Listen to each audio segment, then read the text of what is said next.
श्री गणेशाय नमः। श्री सरस्वती माते नमः। श्रीमद्भागवत महापुराण की जय। जय जय श्री राधे श्याम। श्रीमद्भागवत महापुराण द्वितीय खंड एकादश स्कंद 27वां अध्याय क्रिया योग का वर्णन। उद्धव जी ने पूछा, भक्त वत्सल श्री कृष्ण, जिस क्रिया योग का आश्रय लेकर जो भक्त जन जिस प्रकार से जिस उद्देश्य से आपकी अर्चा पूजा करते हैं, आप अपने उस आराधन रूप क्रिया योग का वर्णन कीजिए। देवर्षि नारद, भगवान व्यासदेव और आचार्य बृहस्पति आदि बड़े बड़े ऋषि मुनि यह बात बार बार कहते हैं कि क्रिया योग के द्वारा आपकी आराधना ही मनुष्य के परम कल्याण की साधना है। यह क्रिया योग पहल आपके मुखारविंद से ही निकला था। आपसे ही ग्रहण करके इसे ब्रह्मा जी ने अपने पुत्र भृगु आदि महर्षियों को और भगवान शंकर ने अपनी अर्धांगिनी भगवती पार्वती जी को उपदेश किया था। मर्यादा रक्षक प्रभो, यह क्रिया योग ब्राह्मण क्षत्रिय आदि वर्णों और ब्रह्मचारी गृहस्थ आदि आश्रमों के लिए भी परम कल्याणकारी है। मैं तो ऐसा समझता हूँ कि स्त्री शूद्र आदि के लिए भी यह सबसे श्रेष्ठ साधना पद्धति है। कमल नयन श्याम सुंदर, आप शंकर आदि जगदीश्वरों के भी ईश्वर है और मैं आपके चरणों का प्रेमी भक्त हूँ। आप कृपा करके मुझे यह कर्म बंधन से मुक्त करने वाली विधि बतलाइए। भगवान श्री कृष्ण ने कहा, उद्धव जी, कर्म कांड का इतना विस्तार है कि उसकी कोई सीमा नहीं है, इसलिए मैं उसे थोड़े में ही पूर्वापर क्रम से विधि पूर्वक वर्णन करता हूँ। मेरी पूजा की 3 विधियाँ हैं, वैदिक, तांत्रिक और मिश्रित। इन तीनों में से मेरे भक्तों को जो भी अपने अनुकूल जान पड़े उसी विधि से मेरी आराधना करनी चाहिए। पहले अपने अधिकार अनुसार शास्त्रोक्त विधि से समय पर यज्ञोपवीत संस्कार के द्वारा संस्कृत होकर द्विजत्व प्राप्त करे। फिर श्रद्धा और भक्ति के साथ वह किस प्रकार मेरी पूजा करे, इसकी विधि तुम मुझसे सुनो। भक्ति पूर्वक निष्कपट भाव से अपने पिता एवं गुरु रूप मुझ परमात्मा का पूजा की सामग्रियों के द्वारा मूर्ति में, वेदी में, अग्नि में, सूर्य में, जल में, हृदय में अथवा ब्राह्मणों में, चाहे किसी में भी आराधना करे। उपासक को चाहिए कि प्रातःकाल दत्तुअन्न करके पहले शरीर शुद्धि के लिए स्नान करे और फिर वैदिक और तांत्रिक दोनों प्रकार के मंत्रों से मिट्टी और भस्म आदि का लेप करके पुनः स्नान करे। इसके पश्चात वेदोक्त संध्या वंदन आदि नित्य कर्म करने चाहिए। उसके बाद मेरी आराधना की ही सुदृढ़ संकल्प करके वैदिक और तांत्रिक विधियों से कर्म बंधनों से छुड़ाने वाली मेरी पूजा करे। मेरी मूर्ति 8 प्रकार की होती है, पत्थर की, लकड़ी की, धातु की, मिट्टी और चंदन आदि की, चित्रमयी, बालुकामयी, मनोमयी और मणिमयी। चल और अचल भेद से 2 प्रकार की प्रतिमा ही मुझ भगवान का मंदिर है। उद्धव जी, अचल प्रतिमा के पूजन में प्रतिदिन आवाहन और विसर्जन नहीं करना चाहिए। चल प्रतिमा के संबंध में विकल्प है, चाहे करे और चाहे न करे, परंतु बालुकामयी प्रतिमा में तो आवाहन और विसर्जन प्रतिदिन करना ही चाहिए। मिट्टी और चंदन की तथा चित्रमयी प्रतिमाओं को स्नान न करावे, केवल मार्जन कर दे, परंतु और सबको स्नान कराना चाहिए। प्रसिद्ध पदार्थों से प्रतिमा आदि में मेरी पूजा की जाती है, परंतु जो निष्काम भक्त है वह अनायास प्राप्त पदार्थों से और भावना मात्र से ही हृदय में मेरी पूजा कर ले। उद्धव जी, स्नान, वस्त्र, आभूषण आदि तो पाषाण अथवा धातु की प्रतिमा के पूजन में ही उपयोगी है। बालुकामयी मूर्ति अथवा मिट्टी की वेदी में पूजा करनी हो तो उसमें मंत्रों के द्वारा अंग और उसके प्रधान देवताओं की यथास्थान पूजा करनी चाहिए तथा अग्नि में पूजा करनी हो तो घृत मिश्रित हवन सामग्रियों से आहुति देनी चाहिए। सूर्य को प्रतीक मानकर की जाने वाली उपासना में मुख्यतः अर्घ्यदान एवं उपस्थान ही प्रिय हैं और जल में तर्पण आदि से मेरी उपासना करनी चाहिए। जब जब मुझे कोई भक्त हार्दिक श्रद्धा से जल भी चढ़ाता है तब मैं उसे बड़े प्रेम से स्वीकार करता हूँ। यदि कोई अभक्त मुझे बहुत सी सामग्री निवेदन करे तो भी मैं उससे संतुष्ट नहीं होता। जब मैं भक्ति श्रद्धा पूर्वक समर्पित जल से ही प्रसन्न हो जाता हूँ तब गंध पुष्प धूप दीप और नैवेद्य आदि वस्तुओं के समर्पण से तो कहना ही क्या है। उपासक पहले पूजा की सामग्री इकट्ठी कर ले, फिर इस प्रकार कुश बिछाए कि उनके अगले भाग पूर्व की ओर रहे।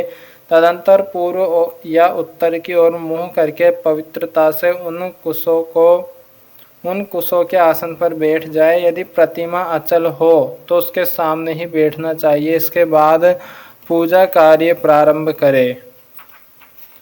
पहले विधि पूर्वक अंगन्यास और करन्यास कर ले। इसके बाद मूर्ति में मंत्र न्यास करे और हाथ से प्रतिमा पर से पूर्व समर्पित सामग्री हटाकर उसे पोंछ दे। इसके बाद जल से भरे हुए कलश और प्रोक्षण पात्र आदि की पूजा गंध पुष्प आदि से करे।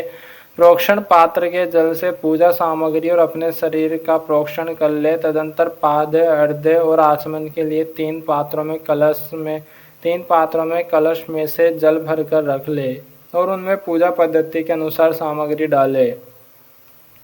पाद पात्र में श्यामक सांवे के दाने दूब कमल विष्णु क्रांता और चंदन तुलसी दल आदि।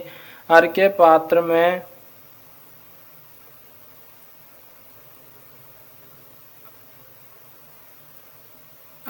पात्र में गंध पुष्प अक्षत जौ कुश तिल सरसों और दूब तथा आचमन पात्र में जायफल लौंग आदि डाले। इसके बाद पूजा करने वाले को चाहिए कि तीनों पात्रों को क्रमशः हृदय मंत्र शिरो मंत्र और शिखा मंत्र से अभिमंत्रित करके अंत में गायत्री मंत्र से तीनों को अभिमंत्रित करे। इसके बाद प्राणायाम के द्वारा प्राण वायु और भावनाओं द्वारा शरीरस्थ अग्नि के शुद्ध हो जाने पर हृदय कमल में परम सूक्ष्म और श्रेष्ठ दीप शिखा के समान मेरी जीव कला का ध्यान करे। बड़े बड़े सिद्ध ऋषि मुनि ओमकार के अकार उकार मकार बिंदु और नाद इन 5 कलाओं के अंत में उसी जीव कला का ध्यान करते हैं। वह जीव कला आत्म स्वरूपिणी है। जब उसके तेज से सारा अंतःकरण और शरीर भर जाए तब मानसिक उपचारों से मन ही मन उसकी पूजा करनी चाहिए। तदंतर तन्मय होकर मेरा आवाहन करे और प्रतिमा आदि में स्थापना करे। फिर मंत्रों के द्वारा अंगन्यास करके उसमें मेरी पूजा करे। उद्धव जी मेरे आसन में धर्म आदि गुणों और विमला आदि शक्तियों की भावना करे। अर्थात आसन के चारों कोनों में धर्म ज्ञान वैराग्य और ऐश्वर्य रूप 4 पाए हैं। अधर्म अज्ञान अवैराग्य और अनैश्वर्य ये चारों दिशाओं में डंडे हैं। सत्व रज तम रूप 3 पटरियों की बनी हुई पीठ है। उस पर विमला उत्कर्षणी ज्ञाना क्रिया योगा प्राही सत्या ईशाना और अनुग्रहा ये 9 शक्तियाँ विराजमान है। उस आसन पर एक अष्टदल कमल है। उसकी कर्णिका अत्यंत प्रकाशमान है और पीली पीली केसरों की छटा निराली ही है। आसन के संबंध में ऐसी भावना करके पाद आचमनीय और अर्घ्य आदि उपचार प्रस्तुत करे। तदंतर भोग और मोक्ष की सिद्धि के लिए वैदिक और तांत्रिक विधि से मेरी पूजा करे। सुदर्शन चक्र पांचजन्य शंख कोमोद की गदा खड़ग बाण धनुष हल मूसल इन 8 आयुधों की पूजा 8 दिशाओं में करे और कौस्तुभ मणि वैजयंती माला तथा श्रीवत्स चिन्ह की वक्ष स्थल पर यथा स्थान पूजा करे। नंद सुनंद प्रचंड चंड महाबल बल कुमुद और कुमुदेक्षण इन 8 पार्षदों की 8 दिशाओं में गरुड़ की सामने दुर्गा विनायक व्यास और विश्वक्सेन की चारों कोनों में स्थापना करके पूजन करे। बाईं ओर गुरु की और यथाक्रम पूर्व दिशाओं में इंद्रादि 8 लोकपालों की स्थापना करके प्रोक्षण अर्घ्यदान आदि क्रम से उनकी पूजा करनी चाहिए। प्रिय उद्धव यदि सामर्थ्य हो तो प्रतिदिन चंदन खस कपूर केसर और अर्गजा आदि सुगंधित वस्तुओं द्वारा सुवासित जल से मुझे स्नान कराए और उस समय सुवर्ण घर्म इत्यादि स्वर्ण गर्मानु वाक जितम ते पुंडरीकाक्ष इत्यादि महापुरुष विधा सहस्त्र शीर्षा पुरुष इत्यादि पुरुष सूक्त और इंद्रम नरो नेमिधता हवंत इत्यादि मंत्रोक्त राज नाधि साम गायन का पाठ भी करता रहे। मेरा भक्त वस्त्र यज्ञोपवीत आभूषण पत्र माला गंध और चंदन आदि से प्रेम पूर्वक यथावत मेरा श्रृंगार करे। उपासक श्रद्धा के साथ मुझे पाद्य आचमन चंदन पुष्प अक्षत धूप दीप आदि सामग्रियां समर्पित करे। यदि हो सके तो गुड़ खीर घृत पूड़ी पुए लड्डू हलवा दही और दाल आदि विविध व्यंजनों का नैवेद्य लगावे। भगवान के विग्रह को दत्वन कराए, ओबटन लगाए, पंचामृत आदि से स्नान कराए, सुगंधित पदार्थों का लेप करे, दर्पण दिखाए, भोग लगाए और शक्ति हो तो प्रतिदिन अथवा पर्वों के अवसर पर नाचने गाने आदि का प्रबंध भी करे। उद्धव जी तदंतर पूजा के बाद शास्त्रोक्त विधि से बने हुए कुंड में अग्नि की स्थापना करे। वह कुंड मेखला गर्त और वेदी से शोभायमान हो। उसमें हाथ की हवा से अग्नि प्रज्वलित करके उसका परिसमोहन करे अर्थात उसे एकत्र कर दे। वेदी के चारों ओर कुश कंडिका करके अर्थात चारों ओर 20-20 कुश बिछाकर मंत्र पढ़ता हुआ उन पर जल छिड़के। इसके बाद विधि पूर्वक समिधाओं का आधान रूप अन्वाधान कर्म करके अग्नि के उत्तर भाग में होमोपयोगी सामग्री रखे और प्रोक्षणी पात्र के जल से प्रोक्षण करे। तदंतर अग्नि में मेरा इस प्रकार ध्यान करे। मेरी मूर्ति तपाए हुए सोने के समान दम दम दमक रही है। रोम रोम से शांति की वर्षा हो रही है। लंबी और विशाल 4 भुजाएं शोभायमान है। उनमें शंख चक्र गदा पद्म विराजमान है। कमल की केसर के समान पीला पीला वस्त्र फहरा रहा है। सिर पर मुकुट, कलाइयों में कंगन, कमर में करधनी और बाहों में बाजूबंद झिलमिला रहे हैं। वक्ष स्थल पर श्रीवत्स का चिन्ह है। गले में कौस्तुभ मणि जगमगा रही है। घुटनों तक वनमाला लटक रही है। अग्नि में मेरी इस मूर्ति का ध्यान करके पूजा करनी चाहिए। इसके बाद सुखी समिधाओं को घृत में डुबोकर आहुति दे और आज्य भाग और आघार नामक 2-2 आहुतियों से और भी हवन करे। तदंतर घी से भिगोकर अन्य हवन सामग्रियों से आहुति दे।